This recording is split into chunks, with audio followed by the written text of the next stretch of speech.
एतत् शब्द को अश आदेश होता है। तस् का उदाहरण देखिए, एतस्मात् छात्रात् छंदो अधीश्वरे, इस छात्र से छंद शास्त्र पढ़ लो। अथो व्याकरणम अपि अधीश्वरे, इससे व्याकरण भी पढ़ लो। तो अतः, अतः जो है ये क्या चीज़ है? अस्मात्, तसिल प्रत्यय है, तसिल पंचम्यास, तो ये तसिल के पर रहते अश आदेश हो गया, अतः बन गया, तसिल में अतः बन गया। पंचम्यास तसिल, पंचम्यन से तसिल, पांचवें अध्याय के तीसरे पाद में सूत्र हैं ये, सप्तम्यास तरल, पंचम्यास तसिल आदि। प्राग दिशो व्यक्ति किम सर्वनाम बहुव्यद्व्यादिभ्य, किम सर्वनाम और बहु इन सभी शब्दों से आगे आने वाले प्रत्यय होते हैं। किम सर्वनाम बहुव्यद्व्यादिभ्य, नहीं, पहले एक सामान्य सूत्र बता दिया, किम से, सर्वनाम से, बहु से आगे आने वाले प्रत्यय होते हैं। जहाँ विशेष कह दिया वो तो विशेष हो जाएगा, जहाँ विशेष प्रत्यय नहीं कहा तो किम सर्वनाम बहु प्रकृति समझी जाएगी। 5वें अध्याय के तीसरे पाद का प्रकरण है, किम सर्वनाम बहु प्रकृतियों से आगे आने वाले प्रत्यय होते हैं। तो जहाँ विशेष प्रकृति, जैसे इदम शब्द से इदमो ह, इदमिश, एते तो रथो, कुछ तो आदेश कहे हैं। इदमो हा में इदम शब्द से है प्रत्यय होता है ना, इदमो है, और इदम इश ये आदेश है। मैं तो बताना इतना ही चाहता हूँ, किम सर्वनाम बहुव्यद्व्यादिभ्य सूत्र है, इसकी अनुवृत्ति जाती है, पर इदमो हा में इस सूत्र का कोई लेना देना नहीं, क्योंकि इदम शब्द से है कह दिया तो किम सर्वनाम और बहु से कहा हुआ सामान्य विधान यहाँ नहीं लागू होगा। सप्तम्यास्त्रिल है, जहाँ कोई प्रकृति नहीं पड़ी वहाँ वो उपस्थित हो जाएगा। किम सर्वनाम और बहु से त्रल होता है, सप्तम्यंत से त्रल होता है। पंचम्यास तसिल है तो किम सर्वनाम और बहु से पंचम्यंत से तसिल होता है। और कहीं कहीं इदमोहा कह दिया, जैसे तदोदाचे कह दिया, तो वहाँ पर किम सर्वनाम बहुव्य नहीं लगेगा। तद शब्द से दा कह दिया, अब वहाँ पर आप किम सर्वनाम बहु थोड़ी ले जाओगे। जैसे गर्गादि भी कह दिया तो प्राग दिव्य तो नहीं होता ना, ऐसे यहाँ किम सर्वनाम बहु प्रातिपदिक से आगे आने वाले प्रत्यय होते हैं। ये तो कह दिया पर वही प्रत्यय होते हैं। किम सर्वनाम बहु से तभी प्रत्यय होंगे जब कोई और प्रकृति वहाँ नहीं है। हाँ, प्रागद्वितौण की तरह ये सामान्य हो गया। किम सर्वनाम बहु प्रातिपदिकों से आगे आने वाले प्रत्यय होते हैं। ठीक हो गया। इदम और रिल कहा है, जैसे इदम शब्द से रिल प्रत्यय होता है। अब किम सर्वनाम बहुव्य थोड़ी जुड़ेगा। कुछ तो प्रकृतियों से प्रत्यय कहे जाते हैं और कुछ में प्रकृतियों को आदेश कहे जाते हैं।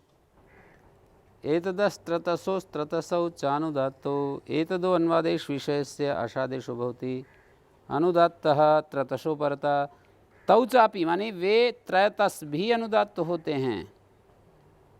एतस्मात् छात्रात् छंदो अधीस्व अथो अतो, अतो भी सर्वानुदात्त रहेगा, अ भी उदात्त और तय भी अनुदात्त रहेगा। सर्वानुदात्तम पदम भवति, लिख रहे हैं अपने आप ही।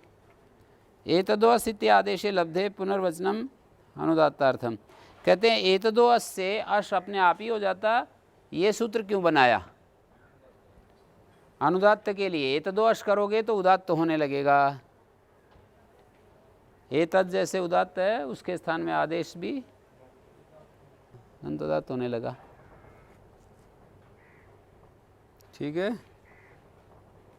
एतदोऽस् 5वें अध्याय के तीसरे पाद का है, उसी से अस हो जाता। फिर यहाँ एतद को अस क्यों कर रहे हैं, ये प्रश्न है। तो ये दोष भी है।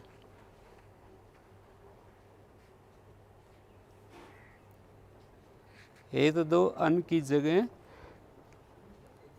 एतदो अस पाठ भी मानते हैं। ठीक है। द्वितीय टो स्वेना,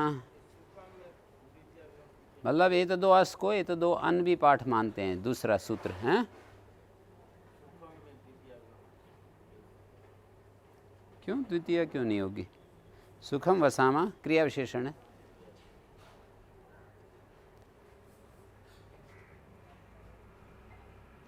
द्वितीय टौ स्वेना, इस सूत्र का भी पदच्छेद विभक्ति जो है ना, समास विग्रह करते हैं ना तो कठिन पड़ जाता है। द्वितीया च, द्वितीया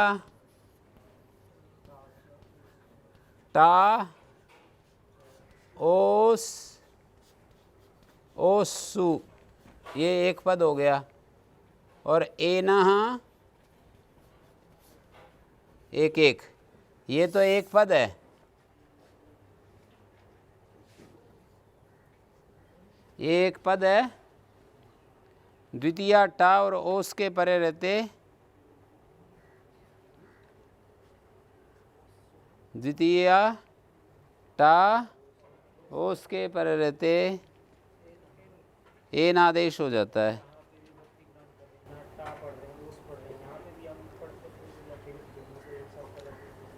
क्या पढ़ रहे हैं? जैसे द्वितीय पढ़ा पहले, फिर टा, फिर ओस पढ़ रहे हैं। तो जैसे द्वितीय पढ़ा, तृतीय पढ़ते, षष्ठी पर ऐसे करते, या फिर जैसे टा कर रहे हैं तो इधर भी सही है ना। द्वितीय के बाद टा आएगा, टा के बाद ओस आएगा। नहीं, मैं बोल रहा हूँ कि द्वितीय जैसे पढ़ा हुआ तो उसके बाद टा न कहते, तृतीय भी तो कहते हैं ना उसकी को, जैसे यहाँ पे द्वितीय कह रहे हो तो कि ना करके कह रहे हैं ना कि इन प्रत्ययों के पर। द्वितीय में तो सारी आएंगी। हम और सस, और टा कहने से केवल टा आएगा और ओस कहने से केवल ओस आएगा। द्वितीय टा और ओस के पर रहते इदम को और एतद को, इसमें दोनों मंडूक प्लुति से इदम की भी अनुवृत्ति आ रही है। इदम और एतद अनुवादेश विषय में एन आदेश होता है और वो अनुदात्त होता है, एन अनुदात्त होता है। लिख ही रहे हैं इदम मंडूक प्रति न्यायन अनुवृत्ति। इमं छात्रम छंदो अध्यापय, निजंत का लोट लकार का रूप है अध्यापय। निजंत लोट लकार का रूप है। इमं छात्रम छंदो अध्यापय, इस छात्र को वेद पढ़ा दो। अथो एनम व्याकरणम अध्यापय, इसको व्याकरण भी पढ़ा दो। तो यहाँ पर एनम व्याकरणम अध्यापय, देखिए एन, इदम शब्द के स्थान में एन आदेश हो गया, और ये अम विभक्ति है द्वितीय, अमी पूर्वा एनम बन गया।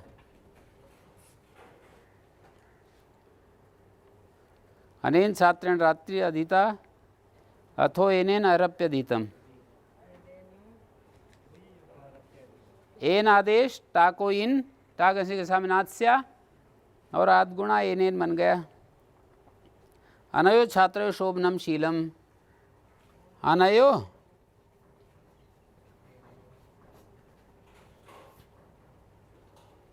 इन दोनों छात्रों का सुंदर स्वभाव है। अथो एनयो प्रभुतम स्वन्,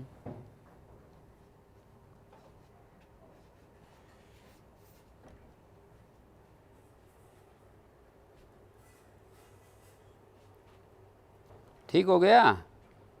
टा और ओस, टा और ओस में ए नयो रूप कैसे बनेगा? ए नयो है, ए नयो और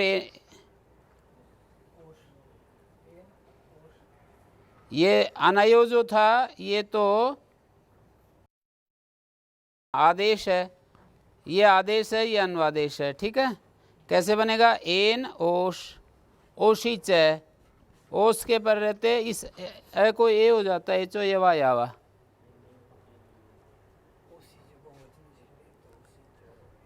और अनयो कैसे बनता है? इदम ओस, त्यदादि नाम आकारादेश, इद मैं को अ होगा,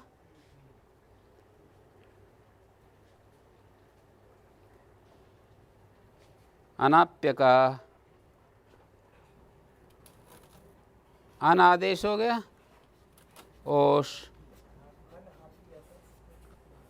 अनाप्य का ककार रहित इदम शब्द को अनादेश हो जाता है, आप वहाँ पर टा से लेकर सुप विभक्ति आज़ादी विभक्ति हली लोपा। हलादी विभक्ति परे हो तो इदम का लोप हो जाता है और नहीं तो अनादेश हो जाता है आपके पर रहते। पास सूत्र हैं अनाप्य का हली लोपा। हलादी विभक्ति परे तो इदम का लोप हो जाता है, नहीं तो अनादेश हो जाता है। फिर ओसी च अनयो।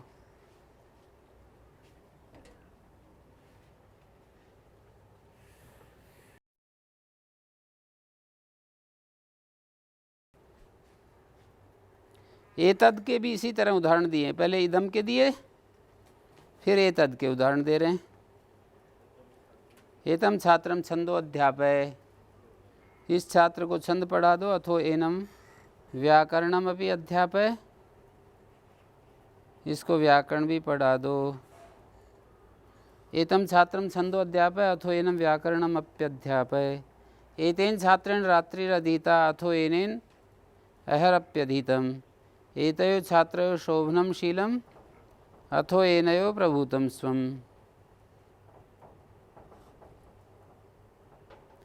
एनदिति नपुंसक एक वचने वक्तव्यम। नपुंसक लिंग एक वचन में एनत कहना चाहिए। प्रक्षालय एनत, परिवर्तय एनत। एनादेश करने के बाद अतोम से अम भाव पाता था, एनम प्राप्त होता है, इसलिए एनत कहना चाहिए।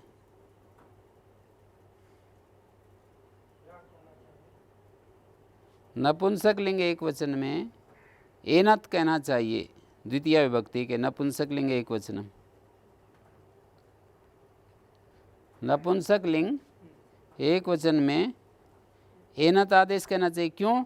एनम प्राप्त होगा, क्योंकि एन आदेश करेंगे अतो अम, सु और अम के स्थान में अम हो जाता है और अमी पूर्वा एनम प्राप्त होता है, इसलिए एनत कहना चाहिए।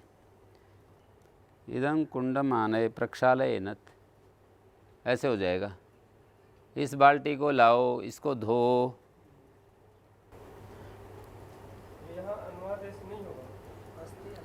अनुवादेश क्यों नहीं? अनुवादेश ना होता तो एनत जो ये बात कैसे लागू होती कि एनम रूप पा रहा था, एनम रूप ना बने एनत बने, इसके लिए एनत आदेश कर रहे हैं। यदि वार्तिक न करते तो एनम बन जाता। एन आदेश अम, एनम अमी पूर्वा। ईक अस्मान न भवती। आगे एक वाक्य दे रहे हैं, अयम दंडो हर अनेन, ये दंडा है, इससे हाँक ले जाओ इन गायों को। एतमातम गीतम विद्यात, इस आकार को गीत समझो। यत्र किंचित विधाय वाक्यांतरेण पुनरन्यदुपदिश्यते स्वन्वादेशा। कुछ विधान करके फिर दूसरे वाक्य से दूसरी बात कही जाती है, वो अन्वादेश होता है। ई तो वस्तु निर्देश मात्रम कृत्वा एकम वे विधानम। पहले तो वस्तु निर्देश कर दी, फिर एक बार ऐसे कह दिया अयम दंडो अस्ति हर अनेन। विधान तो एक ही है ना, दो विधान नहीं।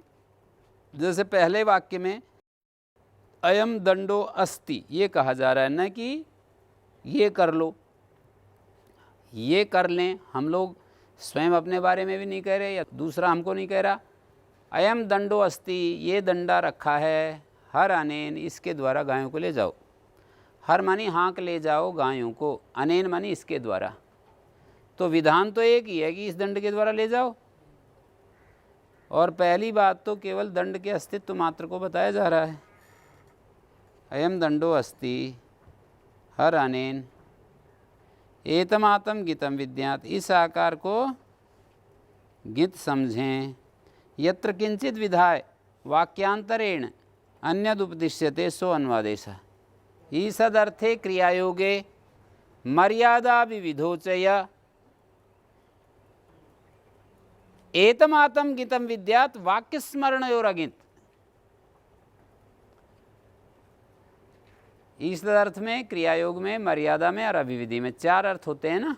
एतम आतम गीतम विद्यात, इस आकार को गित जाने, अर्थात आंग। वाक्य स्मरण और अगित, वाक्य में और स्मरण में जब प्रयोग हो तो उसको अगित जाने। आ, एक तो आंग होता है, एक आ होता है। तो आंग जो होता है उसके चार अर्थ होते हैं। ईसदर्थ मानी थोड़ा, क्रिया, आगच्छति, मर्यादा अभिविधि, जैसे आ पाटलिपुत्रात्, आ कुमारम यशा पाणिने, एतमातम गीतम विद्याति साकार को तो गीत जाने चार अर्थों में जो होता है, वाक्य और स्मरण में जो प्रयोग होता है उसको अगीत जाने। एवं किल तत्, अच्छा ऐसी बात है। वाक्य में, वाक्यालंकार में आ का प्रयोग करते हैं या स्मरण करने में आ का प्रयोग करते हैं किसी बात को, हैं? वाक्य और स्मरण में, वाक्य के प्रवाह में जब बोलते हैं या किसी को स्मरण करते हैं और आ का प्रयोग करें तो वहाँ पर अगिंत होता है। हमारे को तो ये दिखाना है एतम आतम गितम विद्यात, इस आकार को गित जाने। किस आकार को? किस आकार को? न ईसद अर्थे क्रिया योगे मर्यादा विधोच है। इन चार अर्थों में जो आ प्रयोग होता है वो गित जाने, वाक्य और स्मरण अर्थ में गित। ये तो हमारे को प्रसंग ये दिखाना है कि एतम कैसे बन गया, एनम ऐसा क्यों नहीं बना।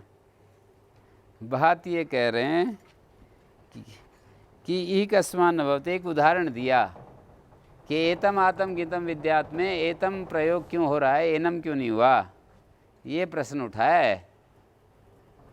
वो तो मैं श्लोक याद करवा रहा था आप लोगों को कि वहाँ पर एतम आतम गीतम विद्यात, उस श्लोक में एतम पढ़ा है, उस श्लोक में पढ़े हुए एतम पर प्रश्न कर रहे हैं। तो कह रहे हैं अयम दंडो हर अनेन, हर अनेन कैसे हो रहा है, एनेन क्यों नहीं हो रहा, हर एनेन ऐसा क्यों नहीं हो रहा। और बोले एतम आतम गीतम विद्यात कैसे हो रहा है, एनम आतम गीतम विद्यात, हैं? तो उसका उत्तर दे रहे हैं कि पहले वाक्य में विधान नहीं है। पहला वाक्य क्या है, अयम दंडो अस्ति, यहाँ पहला वाक्य में विधान नहीं। ऐसे ही ईसद अर्थे क्रिया योगे मर्यादा विधो चया, ये विधान नहीं है, केवल कथन मात्र है।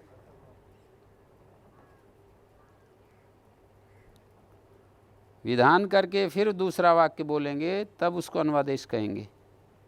यही तो वस्तु निर्देश मात्रम कृत्वा, वस्तु निर्देश मात्र करके एक ही विधान कर रहे हैं।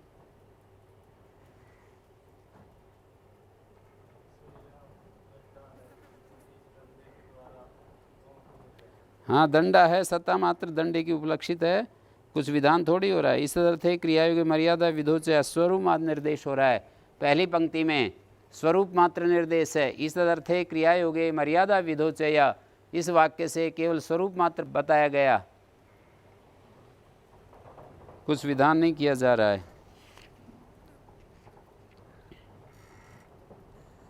आर धातु के, ये कहता आर धातु के अधिकार सूत्र है। नक्षत्रियार से तो योनि लुगुण सूत्र तक इसका अधिकार जाएगा। यदि तो ऊर्ध्वम अनुक्रमिष्यामा आर धातु के विदितव्यम, जो आगे आर धातु के जानेंगे। जैसे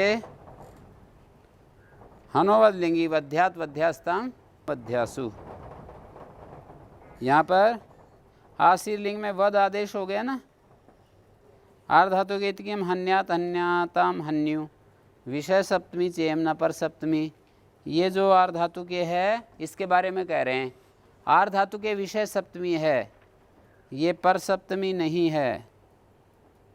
तेन आर धातु विवक्षाम आदेशेषु कृतेषु पश्चात यथा प्राप्तम प्रत्याभवन्ति।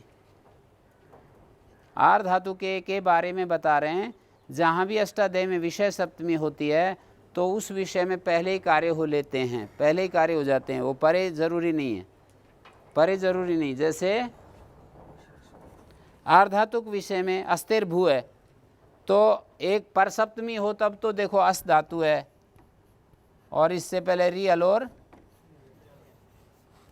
और ये परे रहते, फिर अस्थिर भू भू होगा, और भू होगा तो अणित होने से भू को वृद्धि और वांतो ही प्रत्यय, भाव्यम बनेगा ना, भव्यम तो नहीं बन सकता। लेकिन पर सप्तमी के कारण।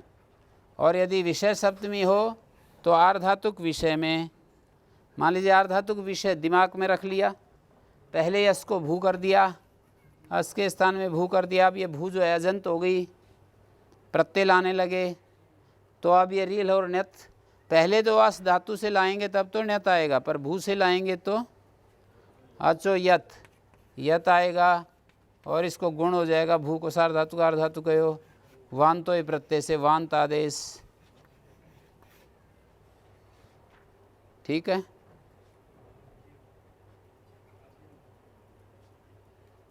वांतो ये प्रत्यय से भव्यम।